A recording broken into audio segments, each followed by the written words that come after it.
मुंबई में आज ओमिक्रॉन के 2 नए केसेस मिले। इनकी ट्रैवल हिस्ट्री भी अफ्रीका से जुड़ी हुई है। हैरान करने वाली बात तो यह भी है कि दोनों ने फाइजर वैक्सीन की दोनों डोजेस ली हुई थी, फिर भी वो ओमिक्रॉन से संक्रमित हुए। वैक्सीनेटेड होने के बावजूद बढ़ते संक्रमण से डरने की, पैनिक होने की जरूरत नहीं है। इस वक्त जरूरत यह समझने की है कि ओमिक्रॉन दुनिया के दूसरे देशों में किस तरह से फैल रहा है। America, France, Britain, Australia, Japan जैसे देशों में ओमिक्रॉन के खतरे को रोकने के लिए क्या किया जा रहा है। इस रिपोर्ट को देखिए, आपको ओमिक्रॉन पर 10 नई बातें पता चलेंगी। 1/3 अमेरिका में ओमिक्रॉन पहुंच चुका है। वहां पहले से डेल्टा वेरिएंट के रोज 1 से 1.5 लाख नए केस आ रहे हैं। जहां से ओमिक्रॉन आया, यानी दक्षिण अफ्रीका में इस वेरिएंट के मरीजों को हॉस्पिटल जाने की नौबत नहीं आई है। लेकिन बर्फबारी से ठिठुर रहे डेनमार्क में ओमिक्रॉन ने एकदम से रफ्तार पकड़ी है। यूरोप डरा हुआ है, ओमिक्रॉन तेजी से फैलेगा, केस अभी और तेजी से बढ़ने का डर है। इसीलिए सवाल है कि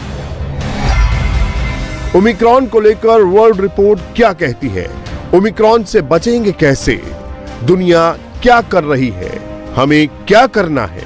जहां से ओमिक्रॉन आया वहां फर्स्ट रिएक्शन क्या है, ओमिक्रॉन पर इंटरनेशनल हेडलाइन क्या कह रही है। सबसे पहले इस पर नजर डालिए।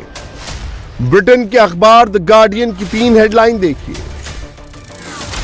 पहली में लिखा है कि सिर्फ ट्रैवल बैन करने से ओमिक्रॉन नहीं रुकेगा। दूसरे में WHO का हवाला देकर कहा है कि ओमिक्रॉन से अभी तक मौत की खबर नहीं है। तीसरी खबर है कि ओमिक्रॉन एक वेकअप कॉल है कि गरीब देशों तक वैक्सीन पहुंचाई जाए। फ्रांस 24 ने लिखा है कि डेनमार्क में ओमिक्रॉन के केस 48 घंटे में 3 गुना बढ़ गए हैं। न्यूयॉर्क टाइम्स ने कहा है कि बढ़ते ओमिक्रॉन के केस ने यूरोप को कगार पर खड़ा कर दिया है। वॉशिंगटन पोस्ट ने लिखा है कि ओमिक्रॉन को देखते हुए अमेरिका में वैक्सीन की डिमांड बढ़ गई है। अमेरिका के 1/3 राज्यों में ओमिक्रॉन पहुंच चुका है। वैक्सीन की डिमांड रोजाना 9 लाख से बढ़कर 15 लाख हो चुकी है और बूस्टर डोज यानी तीसरी डोज की वकालत की जा रही है। जब आप तीसरी डोज के बारे में देखते हैं तो आप सभी तरह के वेरिएंट के खिलाफ एंटीबॉडीज को निष्क्रिय करने के स्तर को बढ़ाते हैं। इससे जो कोशिकाएं हैं, मेमोरी बी और टी, वो भी बढ़ती हैं और इससे जाहिर होता है कि जो बूस्टर डोज है उससे आपको कई तरह के वेरिएंट के खिलाफ प्रोटेक्शन मिलेगी। हालांकि हमने इसे अभी तक साबित नहीं किया है, लेकिन ये मानने की वजह है कि अगर आप वैक्सीनेशन को बढ़ाते हैं तो आपके पास कम से कम कुछ हद तक बचने का मौका तो होगा। ये गंभीर तौर से बीमार होने पर बचाएगी और ओमिक्रॉन वेरिएंट से भी बचाएगी।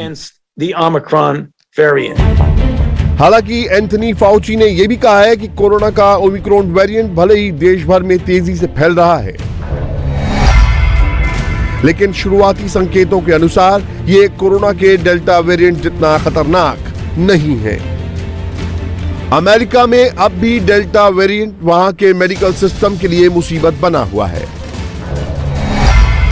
और रोजाना 1 से 1.5 लाख केस के साथ अमेरिका में अब तक कोरोना के करीब 5 करोड़ केस आ चुके हैं और 8 लाख से ज्यादा लोगों की मौत हो चुकी है। अमेरिका इस वक्त भी दुनिया का सबसे बड़ा कोरोना हॉटस्पॉट बना हुआ है। अमेरिका के बाद यूरोप भी अलर्ट है। ओमिक्रॉन को लेकर दहशत बहुत ज्यादा है। इसीलिए फ्रांस में 1 करोड़ से ज्यादा लोगों को बूस्टर डोज लगा दी गई है। लेकिन ब्रिटेन में ओमिक्रॉन के करीब 250 केस आ चुके हैं। अब अमेरिका और ब्रिटेन की फ्लाइट पर चढ़ने से पहले कोरोना नेगेटिव रिपोर्ट दिखानी होगी। ब्रिटेन में तो ये 12 साल के ऊपर सभी हवाई यात्रियों के लिए जरूरी कर दिया गया है।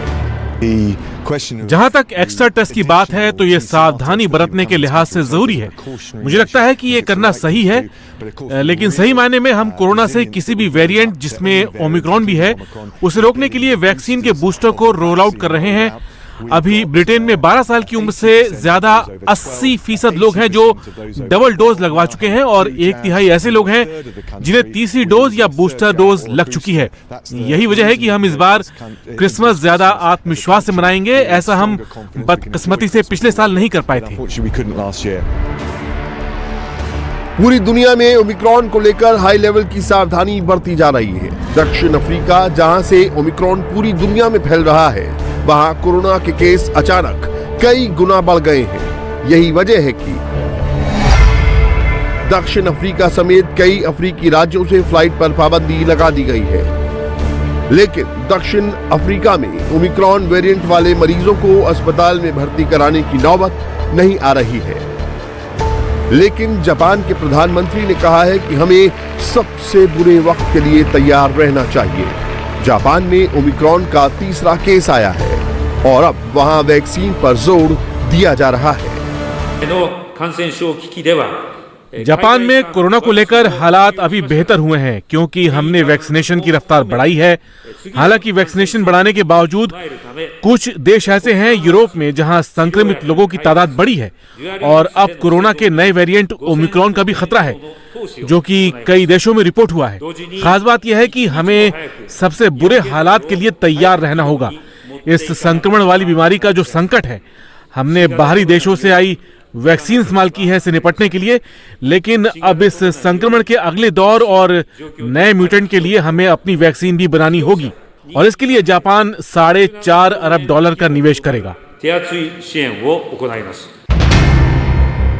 विश्व स्वास्थ्य संगठन का कहना है कि ओमिक्रॉन स्ट्रेन को अच्छी तरह समझने में अभी कई हफ्ते लग सकते हैं। साथ ही वैक्सीन को लेकर इसकी हरकत कैसी है, ये भी अभी साफ नहीं है।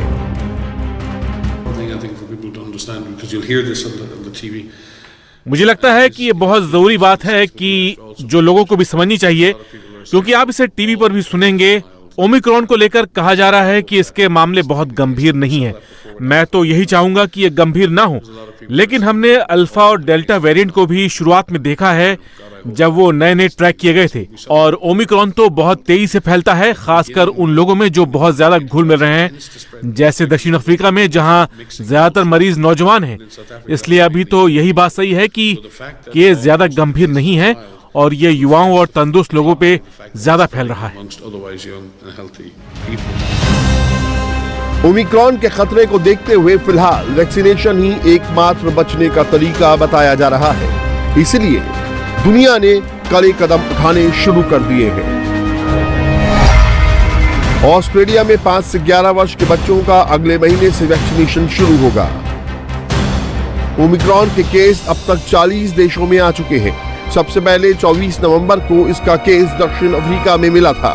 फिलहाल ओमिक्रॉन को रोकने की सभी कोशिश नाकाम साबित हो रही हैं। इंडिया टीवी हर वक्त हर जगह डाउनलोड करने के लिए सर्च करें India TV news Google play store या ऐप स्टोर पर।